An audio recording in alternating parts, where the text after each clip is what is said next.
ካላስቸገርኩ አንድ ጥያቄ ልጠይቅህ? ችግር የለውም መችልም ከሆነ መቻልማ በደንብ ትችላለህ።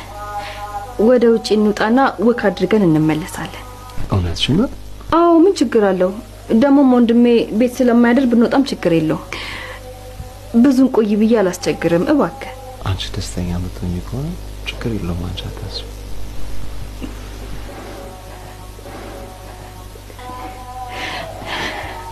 እምቢ እንደማትለኝ አውቄ ነበር። በቃ ልብሴን ልቀይር፣ አንተ መታቸው ወደ ጠብቀኝ። እሺ ሄሎ ኢንስፔክተር። አቤት። እንዴት አመሸህ? ምን ነው በዚህ ሰዓት? አይ አንድ ነገር ላሳውቅ ይገባል ብዬ ስላሰብኩ ነው። ምን ነው? ምን አጋጠመ? አሁን ያለሁት እነ ናታን ቤት ነበር። ባለፈው ስመጣ እናንተ ጋር ያየሁት ልጅ ፎቶ እና ባለፈው እናንተ ጋር ስመጣ የተለጠፈው ፎቶ ላይ ያየሁት ልጅ አሁንም እዚህ ቤት ነው ያለው። አሁን እሱ በዚህ ሰዓት ከማን ጋር ሆኖ ነው ያለው? ከቤዛ ጋር ነው። እንደማየው ከሆነ በጣም ቅርበት ያላቸው ይመስለኛል።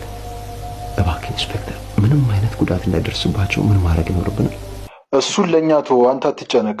በቃ በአካል በደንብ እናወራበታለን። ለአሁኑ ደህና ደር። ልጅ እንደዚህ ለብሰህ ከየት ነው የምትመጣው? የት ነበርክ? እዚህ አካባቢ ነበርኩ።